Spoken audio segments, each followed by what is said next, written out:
pris sa douche. Et c'est elle qui entrait porte après porte pour leur dire, Jean-Pierre vraiment commence à prier. Regarde-moi, j'étais comme ça. Voilà ce qui s'est passé. D'ailleurs, si vous le voyez, ne les laissez pas. Amenez tous qui sont malades. Je rentre dans le quartier, ça faisait plus de vers les 22 heures. Non, je me rends compte qu'il y avait des gens qui me cherchaient. Jean-Pierre, on a appris. Tu fais des miracles maintenant, Jean-Pierre. Alléluia. Alléluia. Juste cela a fait mûrir les réflexions qui montaient dans mon cœur. Je me disais, oh, mais alors, ces histoires qu'on raconte ici, c'est sérieux. Hein? Donc, si je mets un peu de sérieux là-dedans aussi, je vais devenir faiseur de miracles. Alléluia. Amen. Alléluia. Amen. Mon résumé aujourd'hui, si Dieu veut, je ferai 15 minutes pour te donner ce secret de la vie. Tu as reçu Jésus-Christ dans ta vie comme Seigneur et Sauveur. Ça veut donc dire qu'il t'a sorti de là où tu étais comme un hasard, un rien. Il a voulu te donner parmi les héritiers du royaume. Tu as un héritage à toi. Tu as un héritage à toi. Je dis à quelqu'un cela. Même si la maman t'a souvent insulté, regarde la grosse tête, regarde les nez, regarde, oui, elle n'a pas tort. Mais toi, depuis que tu as reçu Christ, tu as un héritage en toi. Tu es parmi les héritiers du royaume. Alléluia. Parce qu'en ce moment-là, moi aussi, je n'avais pas bonne réputation. Hein? Dans le quartier, avec mes parents. Mais je me rappelle une chose. Avant, je n'étais pas bon. Mais depuis ce jour-là, on a commencé à m'enseigner pour comprendre que j'étais devenu un héritier. J'avais quitté un état, je suis entré dans un nouvel état. Amen. Ce que je faisais dans le temps pour montrer que Jean-Pierre est là. Alléluia. Amen. Non, ce n'était plus ce que je faisais. Un changement s'est opéré dans ma vie.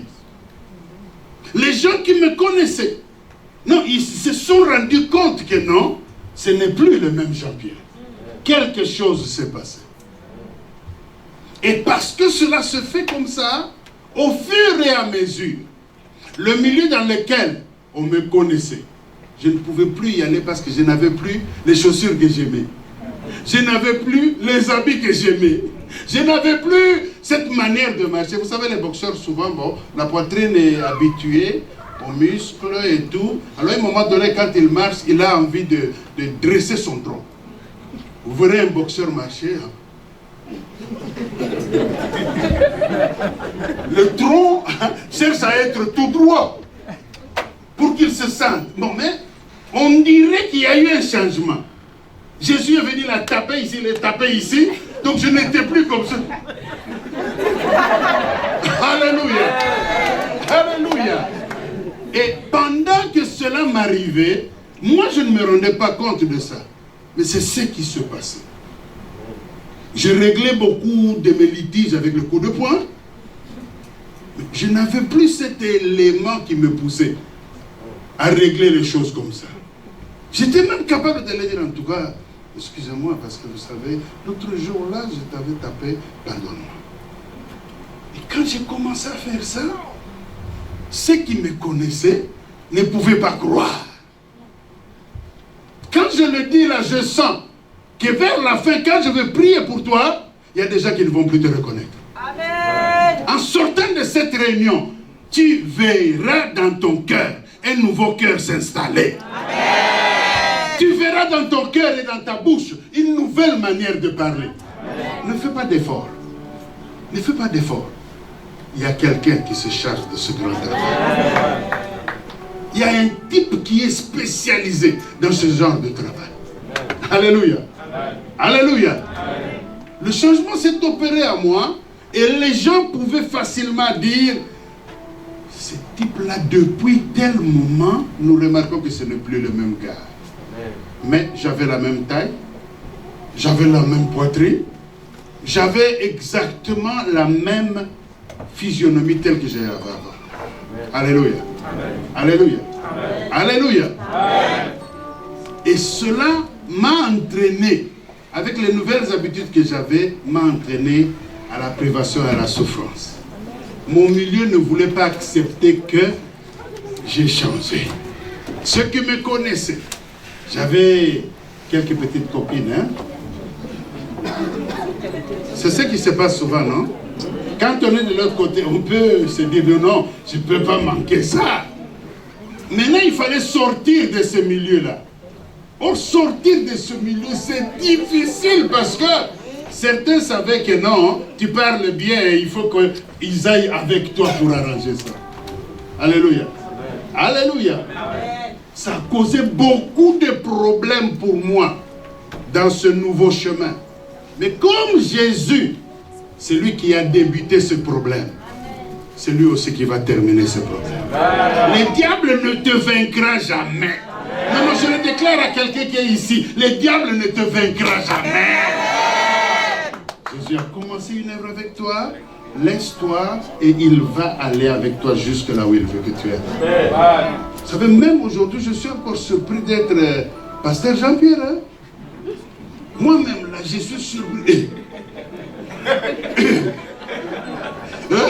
Je suis devenu pasteur et c'est vrai. Alléluia. Toi aussi, tu vas être heureux de ce que Jésus va faire là. Alléluia.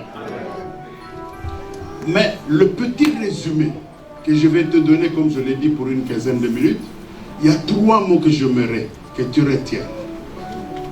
On va y aller comme ça. Vous qui êtes là, vous allez dire dépendance. Dépendance. Répétez ça bien. Dépendance. Ah, il y a quelqu'un qui n'a pas dit ça. Dis ça bien. Dépendance. Gardez dépendance. Ici, vous allez dire indépendance. Indépendance. Dites bien, indépendance. Indépendance. Et la dernière rangée, vous allez dire interdépendance. Interdépendance. Toi qui n'as pas bien dit. Interdépendance. Interdépendance. Alors maintenant, on va faire équipe pour que cela entre et ne sorte plus. Allons-y, vous avez dit quoi? Dépendance. Et vous avez dit quoi? Dépendance. Finalement, et vous? Interdépendance. Yes. Dépendance, indépendance et finalement interdépendance. Toute la résumé, pas seulement d'un chrétien, mais de tout humain. De tout humain se résume sur ce 3 points. Comment est-ce que la vie commence? Elle commence enfant. Je venais de dire, tu as reçu Christ et en toi, il y a un héritage qui est entré. Comment est-ce que cet héritage est entré? Ce n'est pas toi qui as provoqué pour hériter de cela. Alléluia. Amen. Alléluia. Ce n'est pas toi qui as provoqué pour être héritier. Mais la première démarche, comme ce n'est pas toi qui as provoqué cela, c'est qu'il y a quelqu'un qui a provoqué cela dans ta vie. Amen. Que tu le veuilles ou non, tu dois dépendre d'abord de quelqu'un. La vie est faite comme ça. Tu es né comme un bébé ne sait rien faire. Il veut manger, il doit crier, il faut que quelqu'un l'aide. Même que toi aussi, le premier jour où tu es arrivé au Canada, heureusement pour ceux qui sont nés ici, même ceux-là. Mais je m'imagine un peu, les gens qui ont la peau comme moi qui sont ici, les premiers jours ils sont arrivés ici, en tout cas, peut-être que le métro a été... Tu te rappelles, hein? Tu te rappelles? Imaginons la première fois que tu es arrivé ici, à Montréal. Ici à Montréal. Moi, par exemple, la première fois que je suis arrivé ici, dans mon pays, au Congo, on ne connaît pas de métro. On n'en connaît rien du tout. Donc j'arrive... Non, même que ça c'est loin. Chez moi, ça fait chaud comme maintenant. Et je suis arrivé dans une chambre. Et dans cette chambre-là, il y avait, vous savez, les plaintes là, de chauffage. Les plaintes de chauffage. Vous voyez ça? Dans les plaintes pour régler, ça te donne du chauffage. Cette période-là, ça faisait froid. Chez moi, je n'ai jamais vu ça. Ok. J'entre dans la chambre, c'était une chambre d'hôtel avec ma femme, mais là, j'ai jamais vu ça. Mais ça fait froid.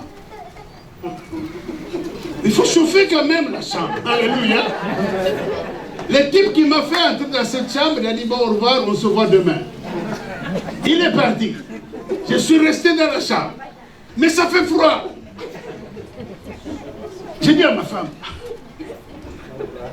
tu vois, le froid de l'Europe, c'est comme ça. Il faut nous laisser comme ça là. Non, en tout cas, c'est pas normal. C'est pas normal. Je descends pour aller chercher le réceptionniste, personne n'est là. Je rentre. Je dis, bon, on va dormir. Je lève le couette. Je le lève. Tu mets la main comme ça. C'est comme si on avait pris... C'est comme si on avait exactement pris la glace que nous voyons là sur un terrain de hockey. On l'avait jeté sur le lit. On s'accroche, moi et ma femme, mais on dit, on va faire comment? J'ai même l'impression, quand j'en parle là, il y a un collègue ici qui se retrouve. Il y a un collègue ici qui se retrouve. Mais des choses comme ça, certains se gênent d'en parler. Alléluia. Il fallait absolument que le matin, j'ai le courage de dire, mais en tout cas, la chambre là, c'était bien, mais ça fait beaucoup froid. Alors la personne qui m'avait reçu, elle dit, oh, vous n'avez pas mis le chauffage. Il dit, oh, est-ce que nous, on connaît le chauffage? Non, vous n'avez pas vu une histoire comme ça. Oui, c'était là. Mais c'était ça, le chauffage, il fallait régler. Mais est-ce que nous, on connaissait? Je parle de la dépendance. La vie commence toujours par une dépendance. Tu vas dans une nouvelle société, il y a obligation que tu dépendes de quelqu'un. Tu vas dans une nouvelle église, tu entres, il faut que quelqu'un te dise, mets-toi ici. Partout où tu iras, il y a toujours quoi? La dépendance. C'est par là que l'on commence. Chose commence par là. Comme je n'ai pas beaucoup de temps, je veux, on retient la dépendance, mais c'est important, frères et sœurs, que la dépendance ne dure pas longtemps. Répète ça. C'est pas bon que la dépendance dure longtemps. Parce que si la dépendance dure longtemps, ceux de qui tu dépends, il y a un moment donné où ça va commencer à devenir un fardeau pour eux. Ils vont commencer à parler, quand tu entres, ils changent de conversation. Toi, tu crois être bien habillé, tu passes, mais derrière ton dos, on est juste en train de se dire.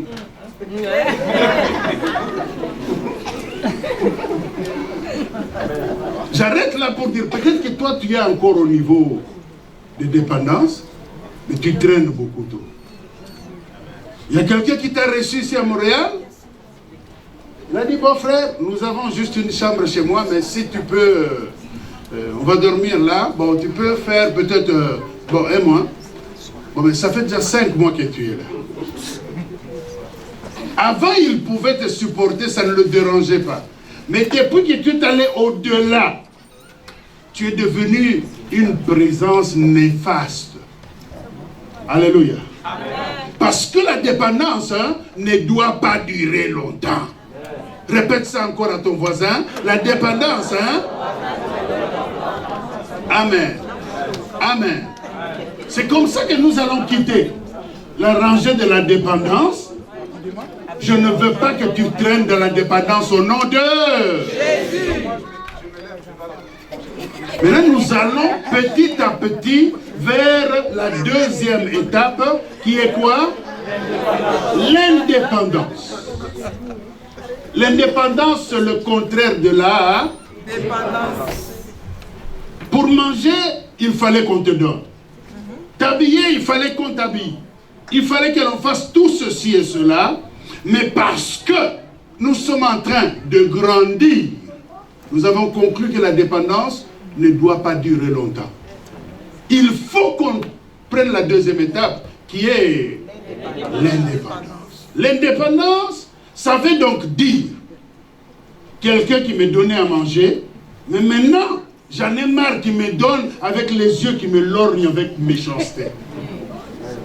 Chez moi, on dit d'ailleurs, quelqu'un qui t'offre une histoire avec des yeux qui lorgnent, ça veut dire qu'il est en train de te maudire. C'est comme si on te donnait du poison. Alléluia. Il y a des gens qui aiment souvent avoir la main tendue. Beaucoup de gens, beaucoup d'Africains, on nous a fait grandir dans cette manière de gratuité.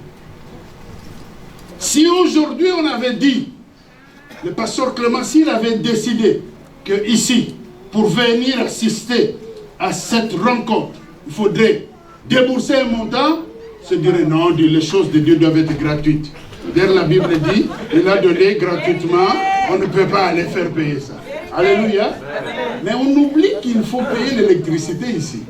On oublie, s'il y a à manger, il faut qu'on prépare. Il faut qu'on ait des chaises. Et ce n'est pas un mécène qui nous a offert. Ça a été acheté. Alléluia. Et ça, c'est l'esprit de pauvreté qui s'accroche à beaucoup d'Africains parce qu'on s'en tient souvent à la main tendue. Nous avons souvent la main tendue. Dieu, donne-moi. Dans le milieu de Congolais, il y a un petit mot qui est dit, c'est Sopeka. Sopeka. Sopeka, il y a 3 mots là-dedans. Sombelangai, qui veut dire achète pour moi s'il te plaît. Le deuxième mot, P, ça veut dire Pesangai. Ça veut dire donne-moi. Achète pour moi, donne-moi. Et le K, ça veut dire Kabelangai. Ça veut dire offre-moi. Et c'est un acte que nous posons très régulièrement. Écris maman, Sopeka.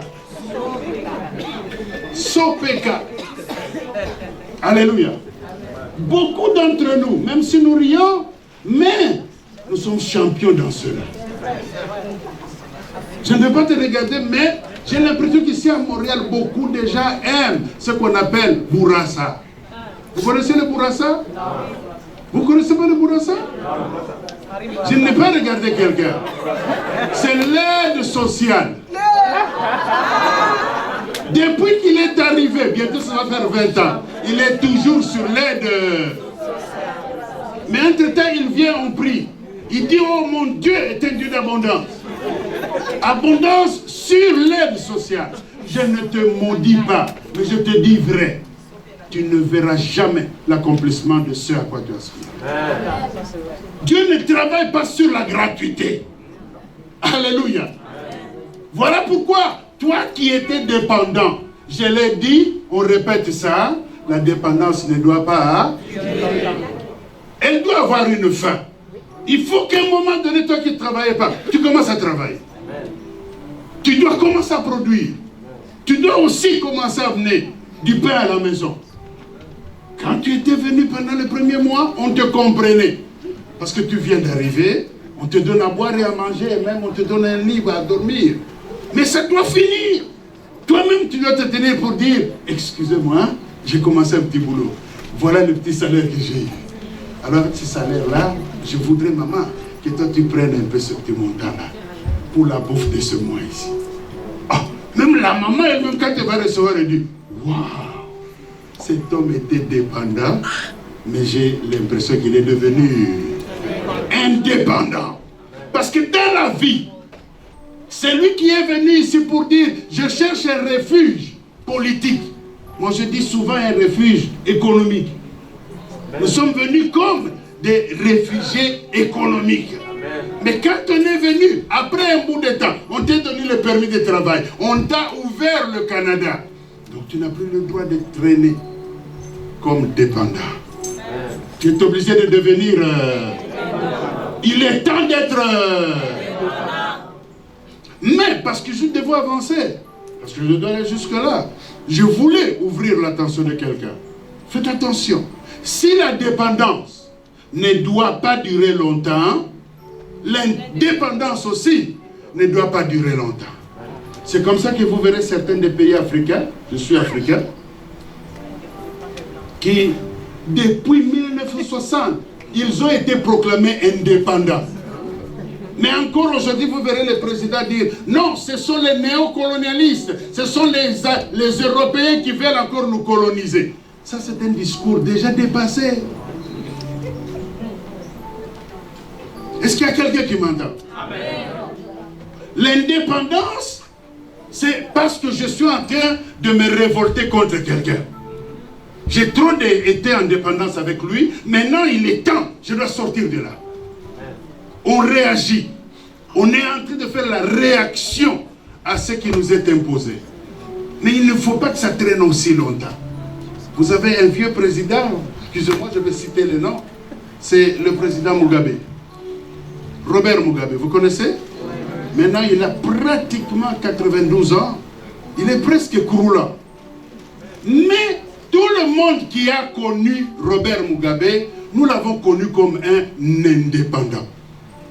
C'est quelqu'un qui s'est levé pour dire à ceux qui maltraitaient son peuple, il s'est dit, non, non, non, non, non, non. D'ailleurs, nous vous arrachons tous les champs, tous les travaux que vous avez là. C'est la terre de nos ancêtres. Nous refusons. Alléluia. Amen. Il n'avait pas tort. C'était en ce moment-là. Mais les années ont avancé. Aujourd'hui, son pays est parmi les pays les plus pauvres du monde. Pauvres alors qu'ils ont reçu tout ce qu'ils avaient réclamé en ce moment-là de l'indépendance. Mais malheureusement, ils continuent toujours à réagir. Ils continuent toujours à conduire les choses comme si il y avait des gens qui dépendaient. Alors qu'au fait, c'est lui qui est le président depuis pratiquement bientôt une cinquantaine d'années. Est-ce qu'il y a quelqu'un qui m'entend? Est-ce qu'il y a quelqu'un qui m'entend? Il faut que tu puisses dire trop, c'est trop à la dépendance. Je ne veux plus ce cheminement-là, mais maintenant je décide. Je décide. Je vais sortir de la dépendance. Je veux devenir indépendant. Mais je voudrais tirer une ligne qui va me permettre d'aller de l'autre côté pour dire aussi que l'indépendance ne doit pas durer. Ne doit pas durer longtemps. Sinon, tu vas devenir exactement un réactionnaire. Tu ne poses pas des actes, mais tu cherches à réagir. Alors que c'est toi qui conduis. C'est toi qui as le plein pouvoir dans ta vie. On reprend là-bas, nous avons conclu, non? Que la dépendance ne doit pas durer. D'accord. Mais ici aussi, nous venons de voir que l'indépendance ne doit pas durer. Oui, ne doit pas durer longtemps. J'espère que tu me comprends. J'espère, je veux conclure. Mais d'abord, allons à la troisième étape. Dites aux voisins, allons à la troisième étape. Dis-le bien, allons à la troisième étape. La troisième étape, c'est encore quoi? Répétez-moi ça. L'interdépendance. Vous voyez là, il y a deux mots. Il y a la dépendance, avec laquelle on a commencé là. Mais on arrive à un niveau où il faut une interdépendance. Je dépends de toi, mais toi aussi. C'est ça, en fait, la finalité dans le monde. Il ne faut pas que je puisse toujours avoir la main tendue, mais il faut aussi que je devienne capable d'obliger l'autre à venir aussi chercher à moi. Amen. Alléluia. Amen. La troisième étape, je suis venu travailler chez toi, j'ai été ton domestique, j'ai fait le travail, tu me payais, mais à un moment donné, je me suis dit, non, non, non, non, non. En tout cas, la tête, je ne peux pas continuer à être domestique là-bas. C'est l'indépendance. Mais à un moment donné, je ne peux pas continuer à dire parce que je n'aurai plus le salaire, mais il faut que j'aie quelque chose. Alléluia. Je dois donc produire. Et quand je vais commencer à produire, je dois produire ce dont toi tu as besoin pour que je puisse te donner aussi. Comme toi aussi, tu dois me donner ce que tu as. C'est ce qu'on appelle l'interdépendance. Alléluia. Serviteur, dans la vie, chacun de nous doit aspirer à l'interdépendance. Nous devons atteindre ce but-là. Si tu travailles aujourd'hui dans une société, sache-le. À la fin de 2 semaines, on t'envoie un chèque, tu le bouffes, mais sache-le que ton but il faut que tu atteignes l'inter. Il faut aussi que ce type-là qui te donne le chèque puisse devenir un moment capable de dire, non, non, mais cet homme-là, il a une manière de parler dont j'ai besoin aussi. Et c'est là le problème du continent africain. C'est là le problème de l'Africain. C'est là le problème de mon peuple à moi. Nous nous gardons soit dans la dépendance pendant trop longtemps.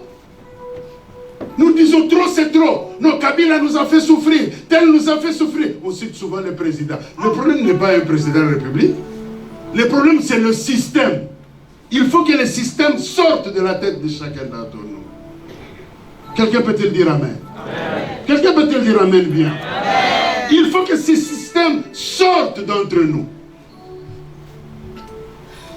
Et pour qu'il sorte au milieu de nous, nous devons renouveler l'intelligence. Répète ça au voisin, le renouvellement de l'intelligence. Il faut que l'on change notre manière de voir le monde.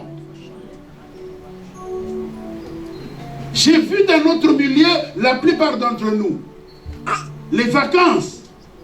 Tu vas aller en vacances quelque part, c'est à toi de poser. La plupart d'entre nous viennent te poser. Parce que Clément, est-ce que tu n'as pas quelqu'un à Toronto parce que je vais aller faire des vacances à Toronto? Frère, des vacances, toi tu veux aller dépendre de quelqu'un. Vous avez déjà entendu ça dans notre milieu, non?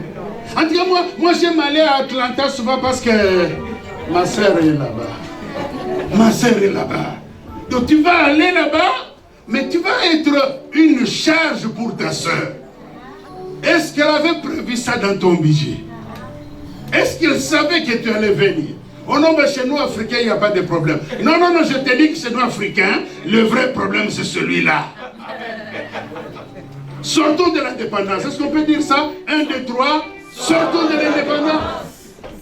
Deuxièmement, sortons de l'indépendance. Allons-y, 1, 2, 3. Sortons. Oui, arrêtons-nous maintenant là où nous devons être, à l'intérieur. Tu as des capacités. Voilà pourquoi j'ai introduit en disant, nous avons reçu Christ, nous avons un héritage en nous. Et cet héritage que nous avons, le maître voudrait que cet héritage puisse grandir, puisse croître.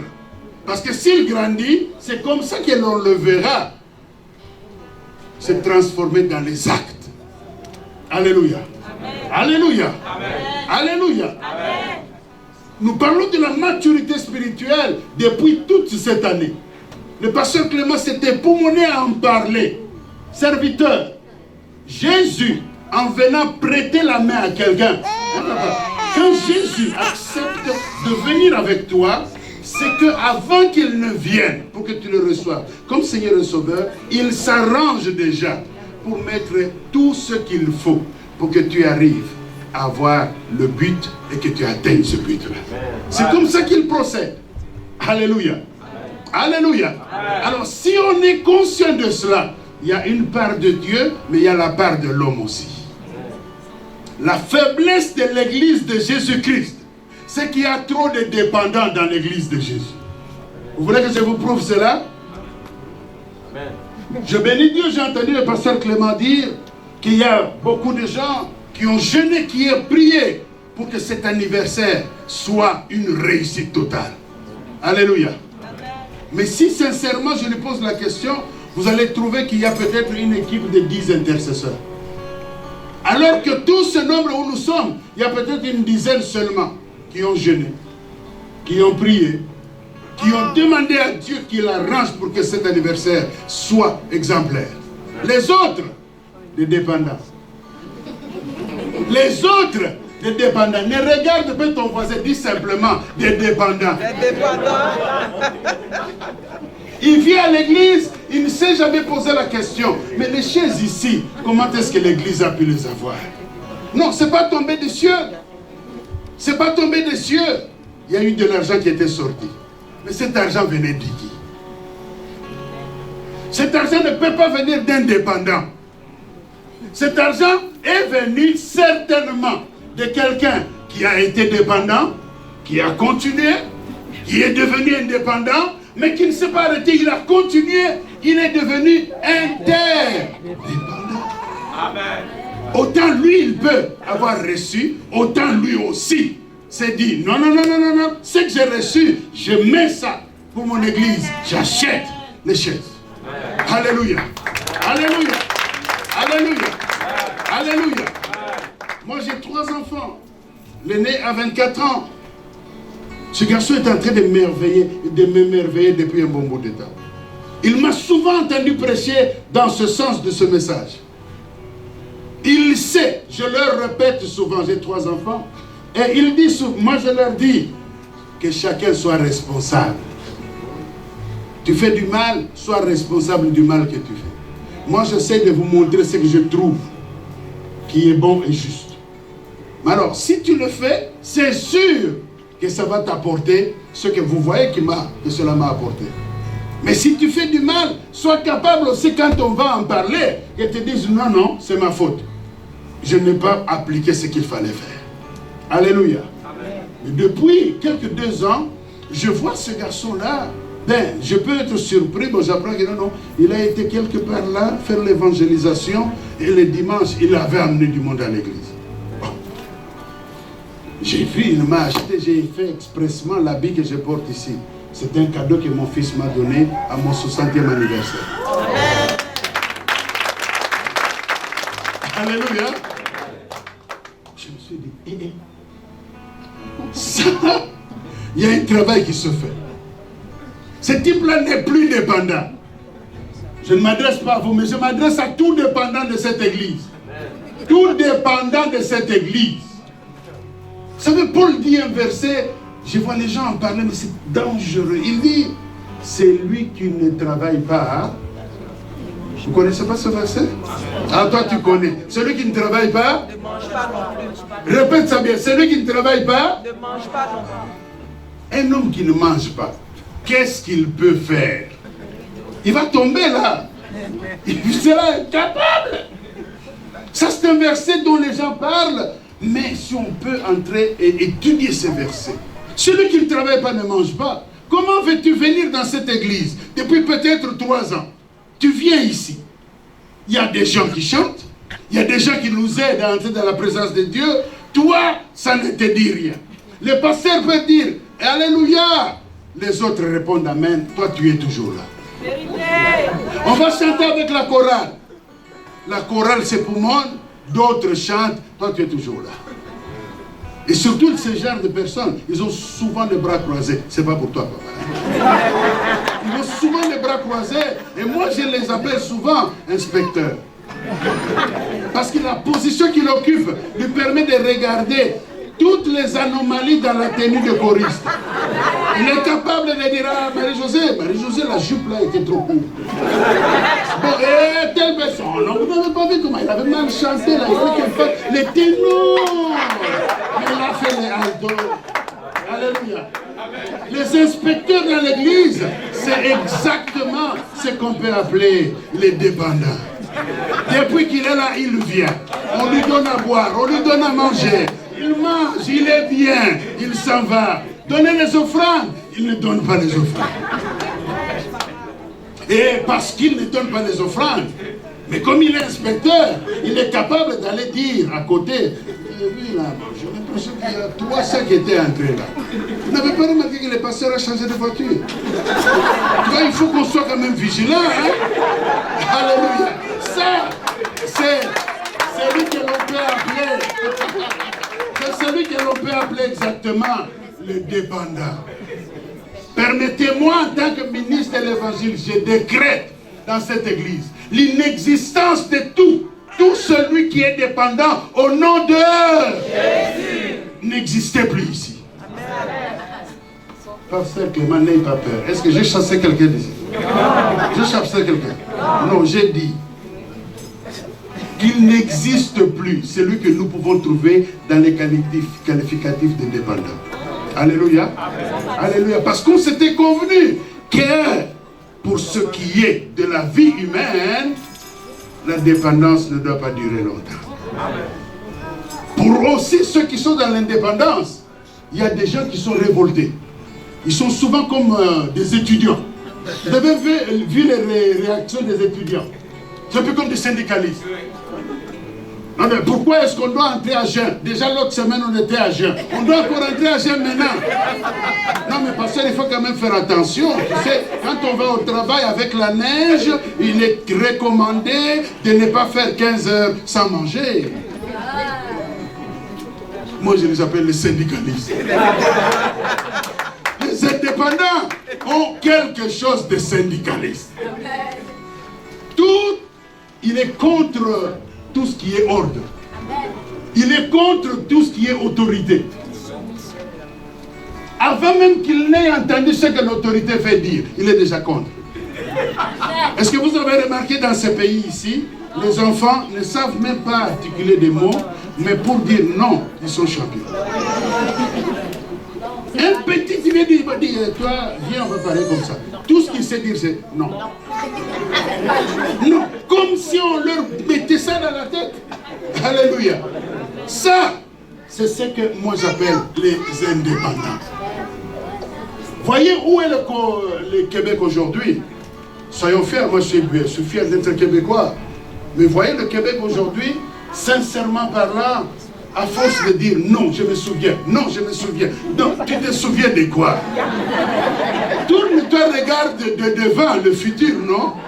Mais si tu dois toujours te freiner, regardez d'où l'on vient. Je me souviens, toi l'anglais, tu m'as fait souffrir. Toi les catholiques, tu m'as fait souffrir. Mais s'il te plaît, dépassons un peu ce niveau-là. C'est comme ça que vous voyez le Parti québécois, les arguments diminuent de plus en plus. Hein? Les arguments ne sont plus très très forts. Continuons. Mais il y a le cheminement, là où nous devons atteindre. Ça s'appelle l'interdépendance. Je dois produire. Il faut que je fasse quelque chose. C'est l'interdépendant qui peut être qualifié de mature spirituel. C'est l'interdépendant. Cet homme qui est capable d'entendre quelqu'un venir lui raconter du mal de son église, du mal de son pasteur. Mais il regarde où il en est.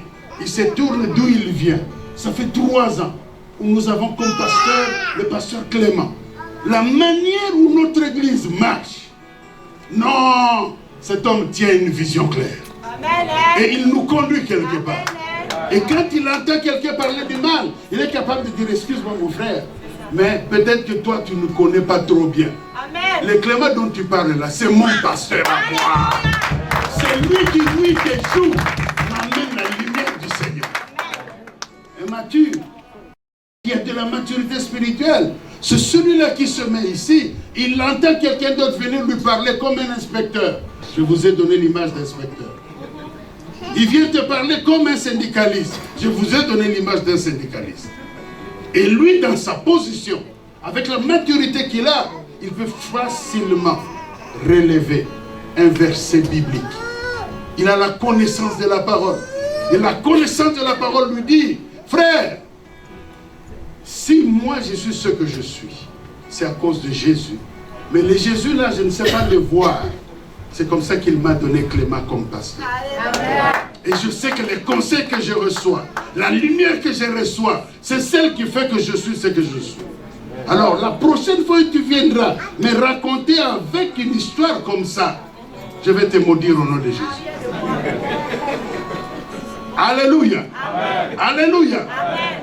Mon point, c'est que nous atteignons la maturité spirituelle. La maturité spirituelle n'est pas un titre que l'on acquiert.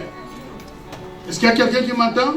Ce n'est pas un titre que tu peux acquérir pour dire non, non, j'ai fait déjà 3 ans avec l'église ici, je suis mature.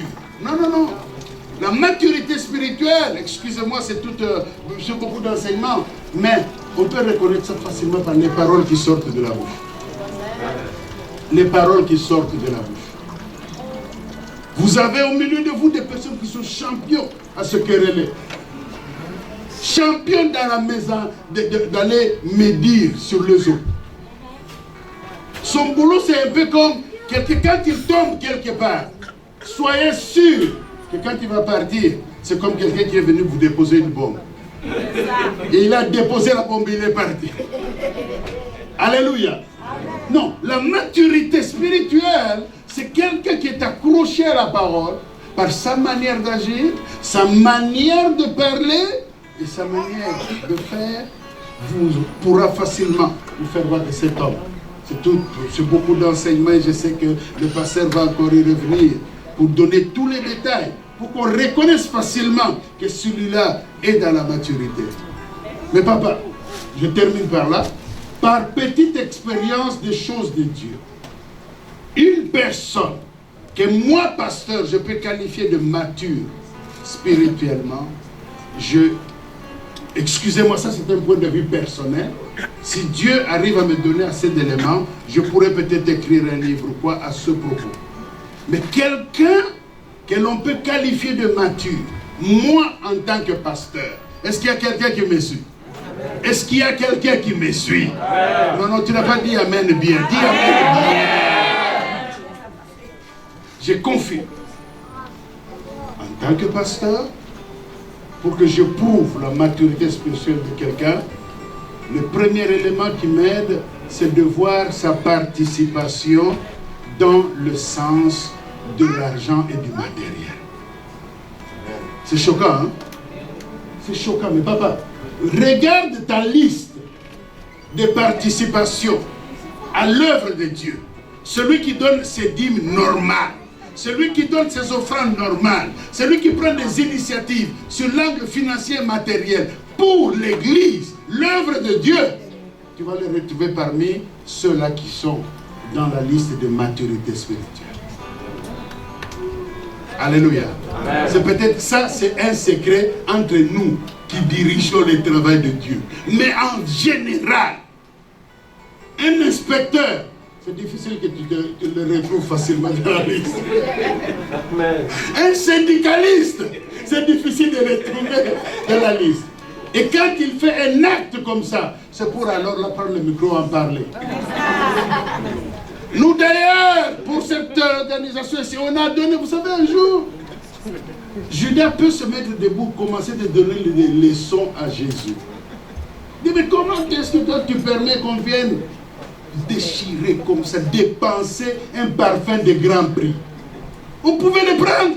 Ça c'est Judas qui est en train de donner une leçon à Jésus. On pouvait le prendre, le vendre. Et il veut montrer de bonnes idées. Pour aller aider les pauvres. Est-ce qu'il y a quelqu'un qui m'entend? Est-ce qu'il y a quelqu'un qui m'entend? Ah, je sais, quand j'en parle comme ça, tu es malheureux là. J'ai l'impression vraiment que ce type est venu pour me tuer. Non, je ne suis pas venu pour te tuer. Je suis venu pour que toi, tu puisses expérimenter la maturité spirituelle. Amen. Alléluia. Amen. Regardez, nous sommes, c'est vrai qu'aujourd'hui, il peut y avoir invité ou qui, mais cette manière d'être là nous oblige déjà à envisager. S'il y a des gens qui ont la maturité, c'est dit, bon, en tout cas, pour qu'on se retrouve comme ça, sous cette chaleur, l'été ne vient que commencer. On risque alors d'étouffer ici. Donc une pensée peut être déjà mise sur la table. Comment est-ce que nous pouvons avoir une salle? Une salle qui puisse nous faire du bien. Ce n'est pas le pasteur qui doit le dire. Parce qu'il sait que vous venez de dépenser pour l'organisation ici. Mais pour celui qui a de la maturité, pour le travail de Dieu, il est capable déjà de mettre. Vous en parlez à 2, à 3. Non, vous vous dites, on va parler au pasteur. Ça fait chaud. La salle, merci Dieu, elle nous a permis de reconstituer la base. Mais pourquoi ne pas penser déjà trouver beaucoup plus grand, ou carrément, comme l'a dit le pasteur, trouver notre salle à nous-mêmes? Alléluia. Amen. Alléluia. Amen. J'ai dit la maturité spirituelle. Amen. Je reviens encore pour dire la maturité spirituelle. C'est là où on t'attend. C'est là où, avec tout ce qui nous a été donné, ça doit nous permettre alors d'aller de gloire en gloire. Amen. Alléluia. Amen. Je vais prier. Tu prends juste ta main droite, pose-la sur ton cœur, s'il te plaît. Dépendant, indépendant, interdépendant, c'est toi et ton cœur. C'est toi et ton cœur. Où en es-tu? Je te laisse quelques poussières de secondes que tu te retrouves. Est-ce qu'on peut dire que ton oreille est l'oreille d'un dépendant? eh bien, il ne faut pas que ça dure. Il faut que tu prennes l'aspect qui suit. Est-ce qu'on peut dire que tu es indépendant? Ah, il est essentiel que tu sois capable de te localiser pour que nous puissions avancer. Et le troisième élément dont je parle, c'est l'interdépendance. Tous, nous devons aspirer à l'interdépendance. Tous, nous devons aspirer à ce niveau. C'est ce niveau-là que le Seigneur voudrait trouver en chacun d'entre nous. Parce que 2017, tel que l'on l'a commencé, je suis sûr, après cet anniversaire, ce sera le temps d'une église composée des gens qui sont des interdépendants. Amen. Des gens qui tiennent à apporter quelque chose à leur Seigneur par rapport à tout ce qu'ils ont reçu de lui. Avec ta main maintenant, je vais faire une prière avec toi. Tendre Père Céleste, ensemble avec cette communauté, je te présente, ô Dieu Tout-Puissant, nos cœurs.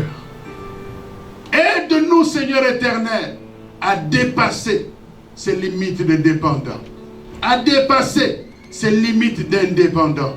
Nous voulons, Seigneur éternel, avoir le cœur d'interdépendants. Des gens capables de t'apporter, Seigneur éternel, beaucoup de bien, afin de te dire merci pour tout ce que toi tu nous as apporté.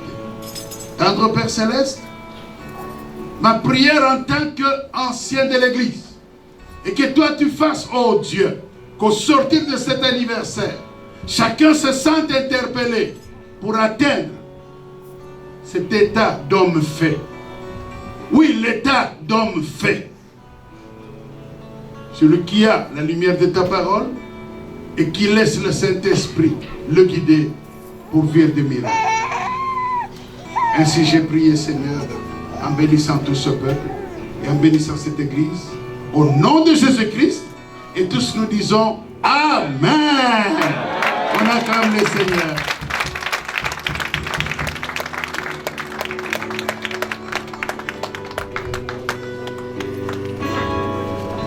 Amen, amen, amen, amen. Acclamons notre Dieu, acclamons notre Dieu. Alléluia.